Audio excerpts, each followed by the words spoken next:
मनीषा अपने कमरे में जा रही थी तो उसे अपने पीछे किसी औरत के जोर जोर से हंसने की आवाज सुनाई दे रही थी। हा हा हा हा हा हा हा हा हा हा। लेकिन मनीषा ने मुड़कर नहीं देखा। जब वह अपने कमरे के अंदर घुसी तो हैरान रह गई। उसके कमरे का सारा सामान अस्त व्यस्त पड़ा हुआ था और उसकी चप्पलें हवा में उड़ रही थीं। मनीषा को विश्वास नहीं हो रहा था कि उसके साथ यह सब क्या हो रहा है। अचानक वह जोर जोर से चीखने लगी और बेहोश हो गई। जब मनीषा को होश आया तो उसने देखा उसके चारों तरफ अंधेरा है।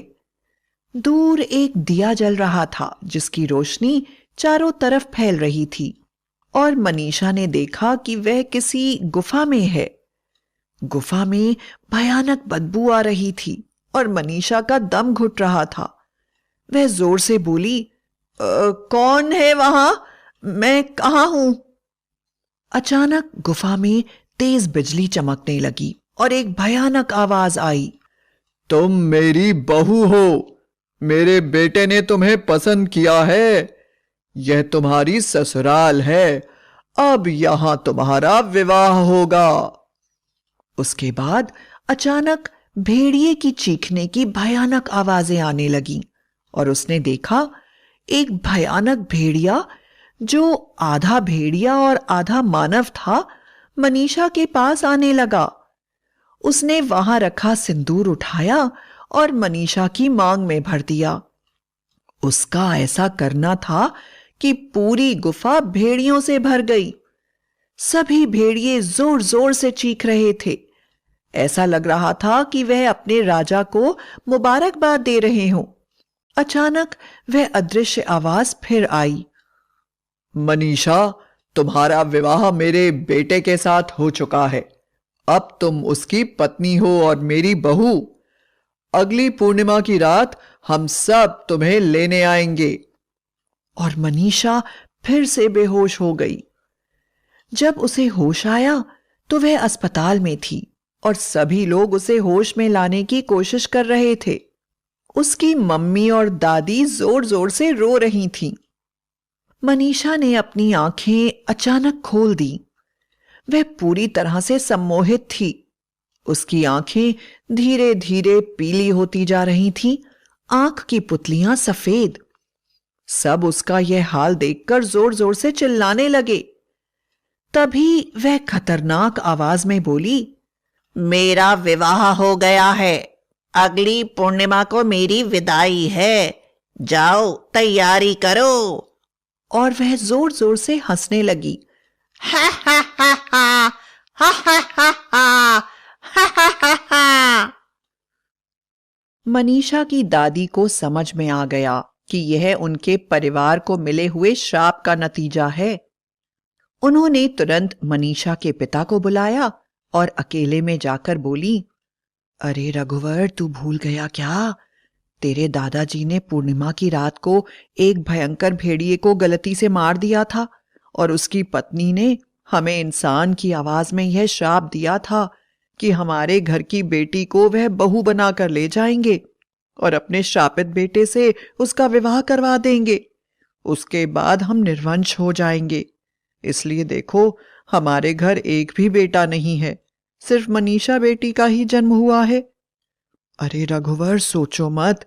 हमें तुरंत ही मनीषा को लेकर तांत्रिक बाबा के पास चलना चाहिए। पूर्णिमा आने में ज्यादा दिन नहीं है। रघुवर डॉक्टर थे और उन्हें अपनी मां की यह सारी बातें अंधविश्वास लग रही थीं। मनीषा का हाल देखकर उन्हें ऐसा महसूस हो रहा था कि कोई खतरनाक वायरस उसके शरीर में प्रवेश कर गया है, जिसके कारण उनकी बेटी इस तरह का व्यवहार कर रही है। फिर भी अपनी मां का मन रखने के लिए वह मां के साथ मनीषा को लेकर तांत्रिक बाबा के पास चले गए। उन्हें देखते ही तांत्रिक बाबा जोर से चिल्लाए, अंदर प्रवेश मत करना। यह लड़की अशुद्ध है। यह एक शापित भेड़िया की पत्नी बन चुकी है और अब उसके बच्चे की मां बनने वाली है। अब इसका कुछ भी नहीं हो सकता है। अब यह उस भेड़िया के वंश को आगे बढ़ाएगी। यह सुनकर मनीषा की दादी जोर जोर से रोने लगी और तांत्रिक बाबा से दया की भीख मांगने लगी। आखिरकार तांत्रिक बाबा को उन पर दया आ गई और वह बोले, चंदनगढ़ के भीड़ों में एक पुरानी गुफा है जिसमें उस भेड़िए की पत्नी ने समाधि ली है जिसे तुम्हारे पति ने मार दिया था। लेकिन वह भेड़िया नहीं है, वह उस भेड़िया मानव की पत्नी जरूर थी पर वह मानव है, क्योंकि अब मनीषा का विवाह भेड़िया और उसकी मानव पत्नी के बेटे से हो चुका है और मनीषा अब उनके वंश को आगे बढ़ाने वाली है। यदि मनीषा ने इस बच्चे को जन्म दे दिया तो मानव जाति का नाश हो जाएगा। मैं सिर्फ तुम्हारी इतनी सहायता कर सकता हूं कि इस पूर्णिमा को मैं मनीषा को मंत्रों से अभिमंत्रित करके छुपा सकता हूं, पर मेरी शक्ति इतनी नहीं है कि मैं उसे जीवन पर्यंत ये सुरक्षा दे सकूं। और आने वाली पूर्णिमा को उन्होंने मनीषा को छुपा दिया और मनीषा का पति भेड़िया मानव मनीषा को ढूंढ नहीं पाया। लेकिन मनीषा के घर के बाहर पूरी रात भेड़िए की रोने की आवाज आती रही। वह आवाज इतनी भयानक और दर्द से भरी हुई थी कि सब पूरी रात जागते रहे और भगवान की पूजा करते रहे। वीरेंद्र नाम का एक लड़का मनीषा से प्रेम करता था और मनीषा से विवाह करना चाहता था। अपनी ऐसी हालत के कारण मनीषा कहीं भी नहीं जा रही थी। उसे एक कमरे में बंद करके रखा गया था।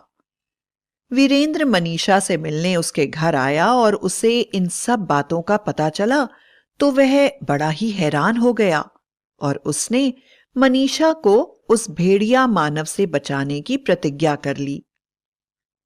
इंटरनेट पर काफी खोजबीन करने के बाद वीरेंद्र को पता चला कि पूर्णिमा की रात को भेड़िया मानव सबसे ज्यादा शक्तिशाली होता है और उससे जीतना नामुमकिन होता है।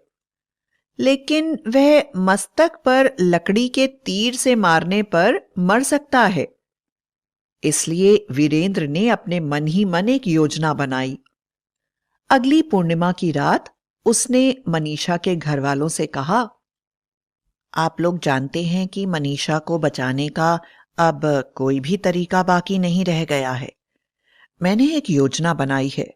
हो सकता है मेरी योजना असफल हो जाए, लेकिन फिर भी मैं चाहता हूं कि आप मनीषा को मेरे हवाले कर दीजिए। मैं मनीषा से प्यार करता हूं। यदि मैं उसे बचाने में सफल हो गया तो मैं उसका पति बनूंगा, और अगर नहीं सफल हुआ तो मनीषा अपने भेड़िया मानव पति के साथ चली जाएगी।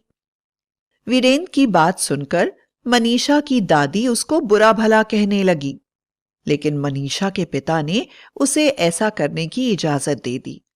उन्होंने कहा, हो सकता है नफरत को प्यार से जीता जा सके, इसलिए मैं भेड़िया मानव की नफरत और प्रेम के प्यार की शक्ति को आजमाना चाहता हूं। वीरेंद्र मनीषा को लेकर मनीषा के घर की छत पर आ गया। उसने तांत्रिक के कहे अनुसार मनीषा को मंत्रों से अभिमंत्रित आसन पर बिठा दिया और उसके चारों तरफ जहर मिला इंसानी खून और मांस रख दिया, और फिर उसने एक लकड़ी से बनाए जहर बुझे तीर को अपने धनुष में लगाया और भेड़िया मानव का इंतजार करने लगा। उसने किताबों में पढ़ा था कि भेड़िया मानव को केवल लकड़ी के तीर से ही मार सकते हैं और वह तीर भेड़िया मानव के मस्तक पर लगना चाहिए।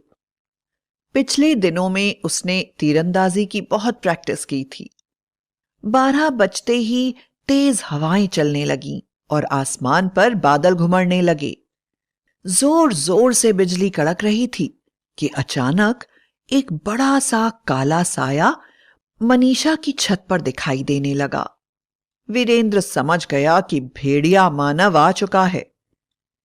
भेड़िया मानव ने जैसे ही मनीषा को देखा, वह जोर से गुर्राने लगा। आज उसके साथ उसकी मां भी दिखाई दे रही थी। वह पूरी तरह से इंसानी शरीर की थी, जिसके खुले हुए सफेद लंबे बाल हवा में तेजी से उड़ रहे थे और उसके माथे पर एक बड़ी सी लाल बिंदी लगी हुई थी जिससे खून बह रहा था। वह भयानक आवाज में बोली, कहाँ चली गई थी तू? मैंने कहा था ना तू मेरी बहू है, जो हमारे वंश को आगे बढ़ाने जा रही है। तू गर्भवती है। तेरे बच्चे के जन्म के साथ मानव जाति का नाश हो जाएगा। मेरी शक्तियों के बल से तेरे गर्भ से नर्क का राक्षस जन्म लेगा। हा हा हा हा हा हा हा हा हा हा हा, और मेरा बदला पूरा हो जाएगा। तेरे परिवार की हर खुशी हमेशा के लिए खत्म हो जाएगी। अब देर न कर, तुझे कोई नहीं बचा सकता। जैसे ही भेड़िया मानव ने मनीषा के पास आने की कोशिश करी, मंत्रों से अभिमंत्रित आसन पर बैठने के कारण वह जोर से नीचे गिर गया। गुस्से में वह चारों तरफ पड़े हुए जहरीले खून और मांस को खाने लगा और अचानक ही बेहोश हो गया। अपने बेटे की ऐसी हालत देखकर उसकी मां जोर से चिल्लाई, धोखा! हमारे साथ धोखा! आखिर वह कौन है? सामने आओ, जिसके अंदर इतनी हिम्मत है कि वह मुझसे टकराने की कोशिश कर रहा है। उसकी बात सुनकर वीरेंद्र तुरंत ही उसके सामने आ गया और बोला, मैं मनीषा से प्यार करता हूं और मनीषा मेरी पत्नी बनेगी। तुमने बड़ा दुस्साहस किया कि मनीषा के साथ इस तरह का खेल खेला। तुम्हारे पति की मौत कोई बदला नहीं थी, सिर्फ एक घटना थी जिसके लिए उन्हें माफ किया जा सकता है, पर तुम जो कर रही हो वह बदला है और बदले का अंत बदला ही होता है। तुमको इसकी यह सजा मिलेगी कि तुम निर्वंशी हो जाओगी। आज तुम्हारे बेटे की मौत मेरे हाथों से होगी। उसकी यह बात सुनकर भेड़िया मानव की मां जोर जोर से हंसने लगी। हा हा हा हा हा हा हा हा हा, मूर्ख मानव! हा हा हा हा हा। और उसकी हंसी से उसकी आंख फड़कने लगी और उसके मुंह से आग के गोले निकलने लगे। लेकिन वीरेंद्र इन सब बातों से बिल्कुल डरा नहीं और उसने निशाना साध कर तीर चला दिया। सच्चे मन से चलाया हुआ तीर सीधे भेड़िए के मस्तक पर लग गया और देखते ही देखते शापित भेड़िया मर गया। अपने बेटे का यह हाल देखकर भेड़िए की मां ने भी अपने प्राण त्याग दिए। मनीषा का सम्मोहन टूट चुका था। अपने चारों तरफ का हाल देखकर वह पूरी तरह से घबरा गई और वीरेंद्र से लिपट गई। भेड़िया मानव की नफरत से वीरेंद्र की मोहब्बत जीत गई थी। वीरेंद्र मनीषा को लेकर नीचे आ गया और चारों तरफ खुशियों का माहौल छा गया। जल्दी उन दोनों का विवाह हो गया और पता चला कि मनीषा गर्भवती नहीं थी, बल्कि उसके घर में जो भी तकलीफ थी वह भेड़िया मानव के अंत के साथ ही खत्म हो गई थी। भेड़िया मानव का श्राप उस परिवार से हमेशा के लिए दूर हो गया और सब खुशी खुशी रहने लगे।